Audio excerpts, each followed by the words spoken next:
Hello there everyone. The new year is in full swing, and having so recently concluded our journey through the 4th generation, we will now make our way to the new world, where the 5th generation awaits us. But before doing that, an idea came to me. I thought it would be kind of fun to do a catch-up ranking of all the monsters I missed or just didn't give enough time in the spotlight to. Now, there were many reasons why I didn't talk about these monsters, mainly due to time constraints, or mainly just I couldn't really justify giving them a whole video when making them back in the beginning was just a lot more stressful. Things like the various subspecies or small monsters that I kinda just missed. But also, one more thing that I just, it had to happen one day. If you guys liked this video at all, please do like it, and also comment on any disagreements or stuff I might have missed. I will go through them, it's always really fun. It really helps keep things running on the channel here more than I can describe, and, well, I won't take any more of your time, so thank you guys for even just watching this. Truly, thank you. Let's get back to the video. And so, there's no real order to this list coming up. I kinda just made it, and we're now gonna quickfire it. Okay? Let's begin. The Azure Rathalos. I love the color scheme of the deep blue and black. It works really well for me. Not a big fan of the green in its wings, but it's okay. But I will also say that if you forget to pack flash bombs after hunting enough of these monsters, you're just beyond help. I'll be honest, I've seen way too many teammates do this. But a solid blue wyvern otherwise. The Pink Rathian. Couldn't be a more simple upgrade for our green queen if it tried. And similar to Azure, she takes some simple aspects and amplifies them, namely her venom. But I much prefer fighting this wyvern over her cerulean counterpart, and all around a great iteration on an already good base. The Blue Yankutku. Just like the base form functions as an early preview from what to expect for fighting larger wyverns, the Blue Kutku enforces a simple rule. If it's a different color from what you're used to seeing, this hunt is about to be a lot harder. And that unspoken lesson is an aspect I love dearly about these goofy birds. The Black Diablos. For anyone who might not know, a Black Diablos is a female specimen in heat, and this blackened shell comes with incredibly heightened levels of aggression, enabling it to ward off just about anything in its territory. So, much like the hot goth girlfriend you've always wanted, she's clad in black. But just like that hot goth girlfriend, one minute you're holding hands through the park, but one wrong move later and you're the next sacrifice at her coven's gathering.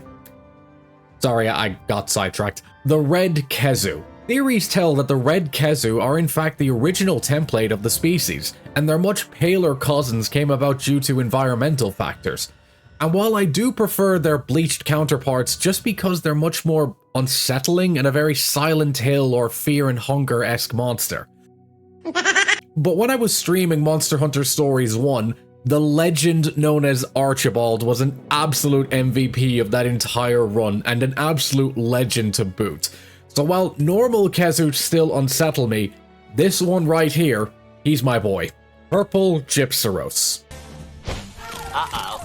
It's just more annoying than the base form, which I have softened my stance on quite a bit due to its improvements in wilds, but I'm not really ever thrilled to see this version. Green Plesioth. PTSD jokes aside, I feel pretty lukewarm about our verdant fishy friend here. The fight is much more challenging, and fittingly so, but personally I much prefer its original orange and blue color palette, and that's entirely a personal preference. But I will give him points for the fact that those crafty sods over at Capcom gave him a move called the Hyperspace Tackle in Monster Hunter Stories 3. Again, I will say, well played Capcom, and it had better be a move it can learn in Stories 3. Please, that would be sensational. Black Gravios. I think I did mention this one in the original Gravios video, but hey, no harm. Just like in Pokemon, the shinies that are colored black are often objectively just the coolest. And Black Gravios seems to have thought the same, because yes, it's mainly a recolor with higher stats, but its burnt carapace does a lot of work to convey with age comes experience. White Monoblos. I am confident beyond any measure that Capcom did not do this intentionally, and I'm just reading way too far into it while huffing copium like nothing else. But the fact that this monster is ghost white to truly drive in the nail of just how dead this beast has been in the eyes of Capcom for years is just staggering to me. But getting to the main point, I adore this albino menace. And in stories too, the one I trained, I named it Benkei. Now that's mainly based on his appearance in Neo 2, which in my opinion is just superb. And again, I lament the fact that the mono online weapons are still not in any mainline title. Not even the Wyporium that's in 4 Ultimate. Come on Capcom, I would love to see these things brought back in Wilds. Orochi Kirin. This, in my opinion, was such an unexpected deviation from the original form, but one I do approve of. For any that might not know, the term Orochi refers to a strong cold wind blowing down the mountains, or a grater used in cooking. Fair enough.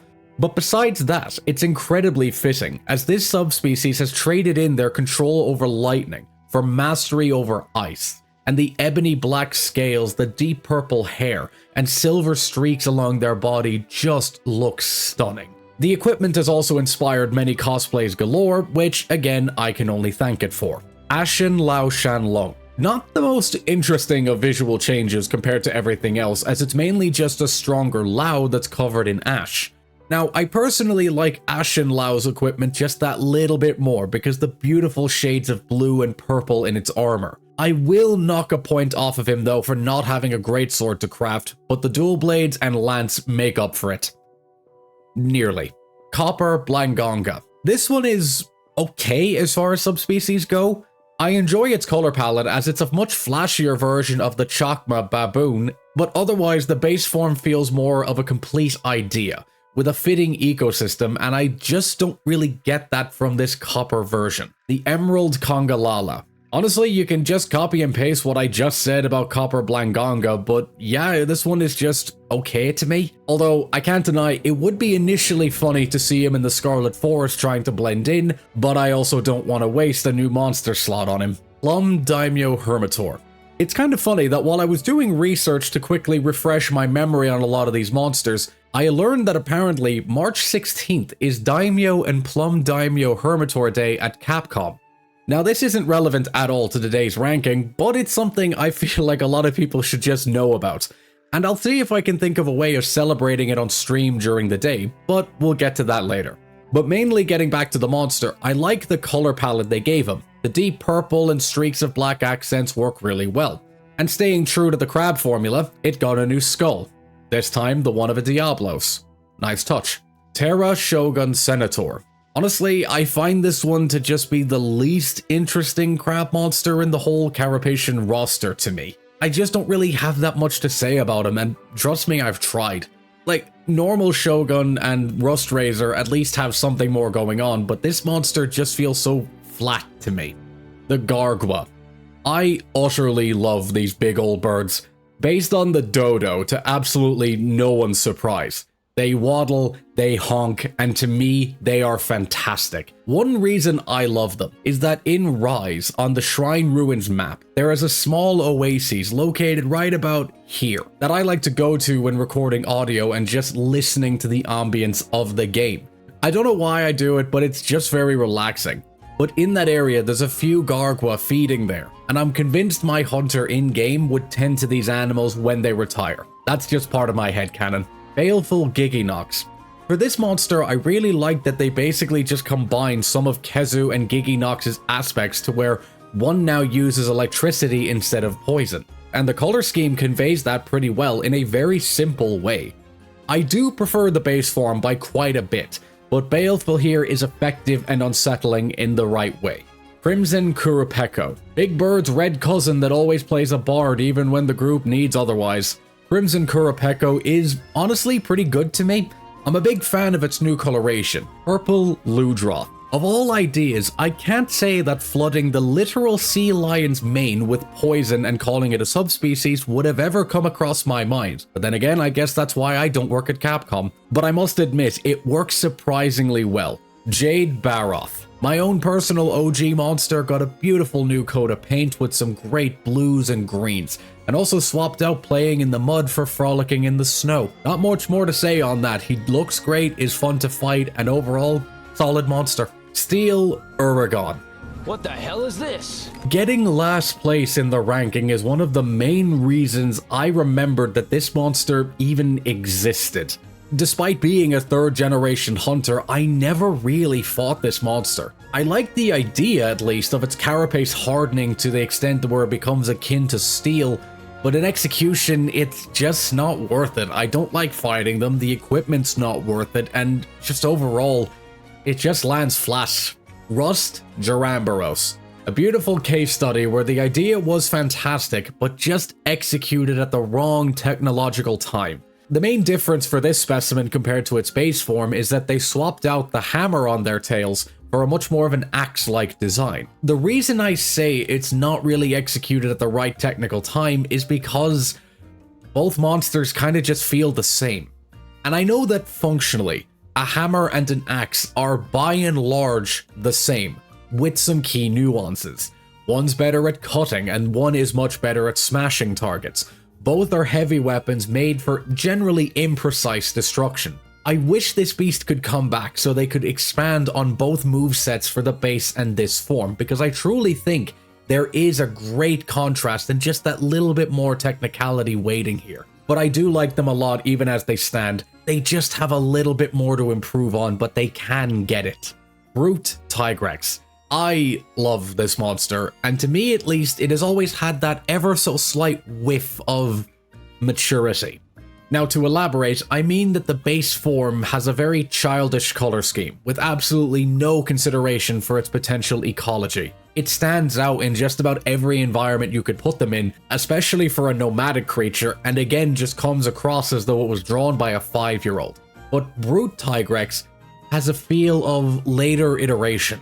It makes me think of the same 5-year-old growing up and majoring in paleontology, and after seeing his old drawings as a kid, he decided to apply a thin veil of realism to it without losing its kick-ass core coolness. A bit of a long-winded reason, yes, but I appreciate this beast for that reason. Green Nargacuga. It's so funny to me that the main goal of this monster's existence was to help them blend into the foliage better and disappear into the thicket like a forest-based ninja.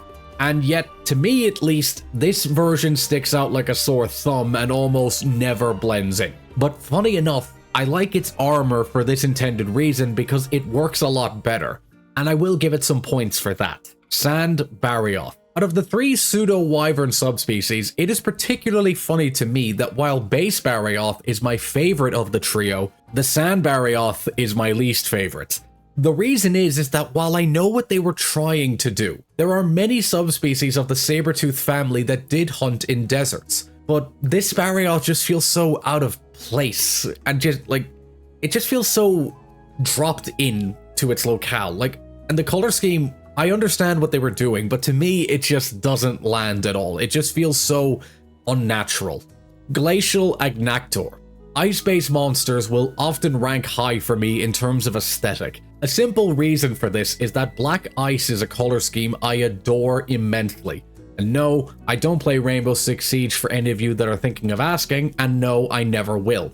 I personally blame the Lich King cinematic for this being set in so early for me.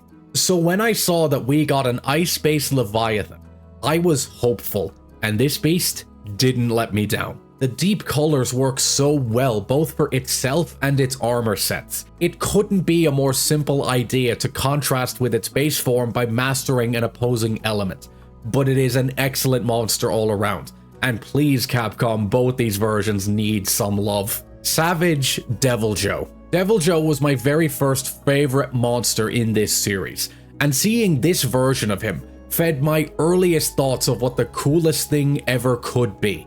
What do you mean they made the already huge T-Rex, made of muscle, teeth, and can shoot lasers from its mouth, into what is essentially a berserker, one that needs to eat so much that it's a walking ecosystem destroyer, literally having dragon energy burning through the scars on its body while it enrages, constantly looking for the next meal and battle in front of it. Yeah, younger me would have passed out from the hype alone. Now, I'm not the biggest fan of the changes Capcom are making to them, in that I much preferred, and it just made more sense, that a Savage Deviljho came about as the result of cannibalism. It just made more sense that by devouring another of its kind, it would absorb and eat the dragon sac organ, and causing it to produce so much more dragon energy than what it can naturally handle. That to me just made so much more sense, and again, I don't know why they're changing it, but I do still like Savage Deviljho despite these changes, and many more reasons. Stygian Zinogre. Much like Savage Deviljho, this beast's cool factor is one that feels specifically targeted to me. Yeah, I think black and red are a great color combo. Ooh, how original. But sometimes cool is just cool, and I'm gonna let someone else take the reins of being critical of this particular monster.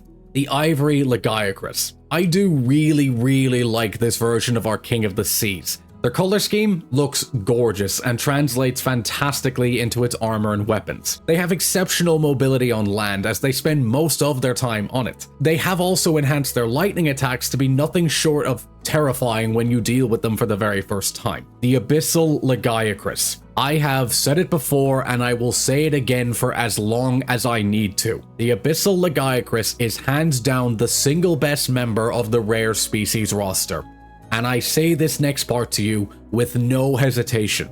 It is not close. This monster does not give you a break like its occasionally land-dwelling counterparts. If you want to fight them, you gotta come to their turf where they hold complete dominion. Their weapons are beautiful and the armor is one of my personal top picks. So if we ever get a Monsterverse crossover, please repurpose this armor because its design is too goddamn good to go unused. And to show just how badass this creature is, its journal entry is a poem. From the abyss's darkest cave comes the master of the wave, consumer of the world entire, devil of the sea most dire. Fear it as you fear the grave. Yep, just get up there with the other top spots.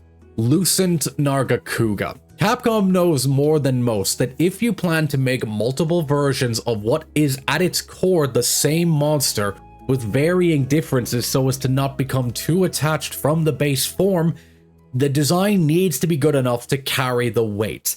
And Nargacuga is one of those many great base forms that they have made. And Lucent Nargacuga ranks high as one of my favorite versions of the Knife Cat. Not my absolute favorite, but pretty damn close. The main reason for this is that it is the most ninja version of this beast. Yes, despite being bright white. They skulk in the mist, seeming to disappear in an instant, and deliver deadly blows with their poison-tipped blades. Now again, it isn't my absolute favorite version of this monster, but it is a brilliant iteration.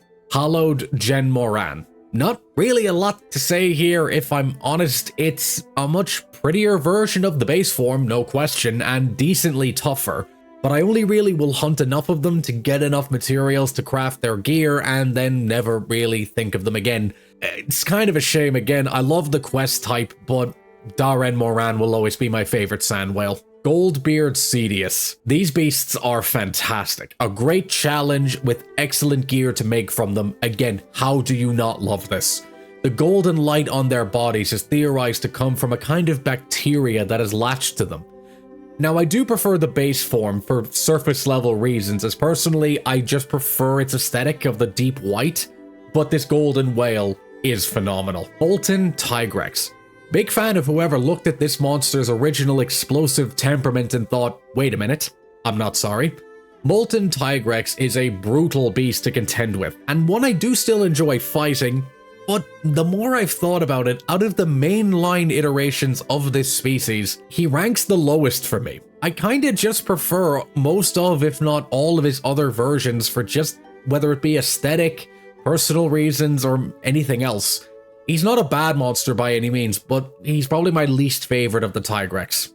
The Tiger Stripe Zamtrios. Now, when I was writing this one became particularly poignant to me, in that I think it's funny that just about every aspect I believe Sand Barioth failed at, this monster has succeeded at. Being a literal land shark affords it much more wiggle room than I would have initially thought.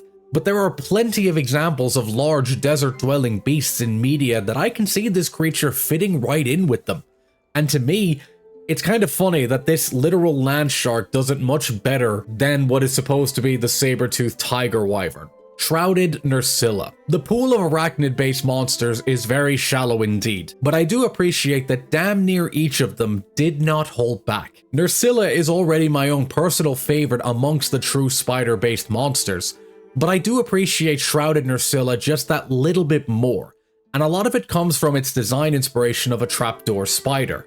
But also, as if that wasn't enough, it preys upon and wears the skin of a Kezu.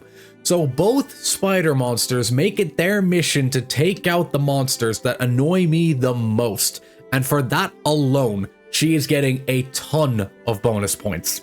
Rusted Kushala Deora. It's a really cool concept for the Elder Dragon clad in steel, having fought so long and weathered all elements that its armor now tells the story of those battles. During this time, they become much more aggressive and quicker to attack. This comes from them needing to molt their armored scales. Having become rusted, it's much less effective at defending themselves, giving you a greater opportunity, much to your own risk. I also like that it was the major plot point of the second half of the story for Monster Hunter 4 Ultimate. Even having the tie-in to Julius was just fantastic to me. I am a big fan of this monster in concept, and while I have definitely softened on Kushala Deora as a whole, it's not going to get that much higher than I previously ranked it. The Raging Brachydios. This utterly sensational monster is one of the main reasons I wanted to do this kind of quick-fire catch-up mini-series thing, because the old time limit of just 1 minute just was not enough for both him and its base form. But just to say this first, in 4 Ultimate and Generations Ultimate, this monster was already top tier. A Brachydios that has lived long enough to reach a new level of mastery and control over the explosive slime on its body. Its carapace burnt black from repeated tempering via the explosions. The armor and weapons are simple, but they are fantastic. But when they brought this titan to the guiding lands of Monster Hunter World, no one was ready for what they had prepared for us. The fight is suitably difficult as one would expect for endgame content, and that's perfectly fine. However, when this monster is forced into a corner and realizing that it's facing an opponent possibly strong enough to actually defeat it, Raging Brachydios simply says, bring it. Choosing a small arena, it will smash and pulverize its explosive slime deep into the earth. The tremors shake the ground and cause the boulders to block the exits. This is no longer a simple hunt. This is the final stand of a warrior. This monster has put its pride, its will, and its soul on the line, and only one of you is leaving this place alive. And can I also just say, that freaking music.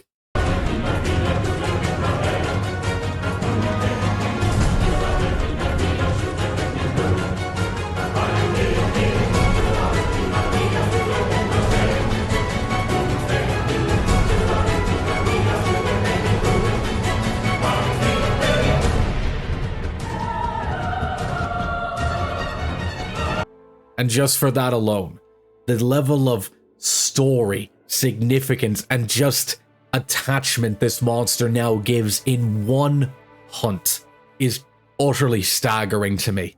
This alone has transcended this beast to the upper echelons of this series and makes it an incredible addition and such a surprise in Monster Hunter World.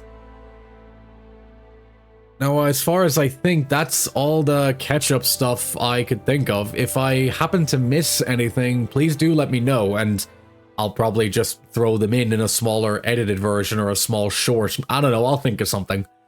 But no, I kind of just wanted to do this before moving on to Monster Hunter World in the 5th generation, because that's already going to be a challenge, and considering how long I took off over Christmas, I kind of needed to do something that wasn't as significant in a way. I kind of just needed to get the rust off. You made last year incredible, and I look forward to absolutely taking on this year with you all. And as always, hunters, take care of each other, take care of yourselves, and as always, good hunting.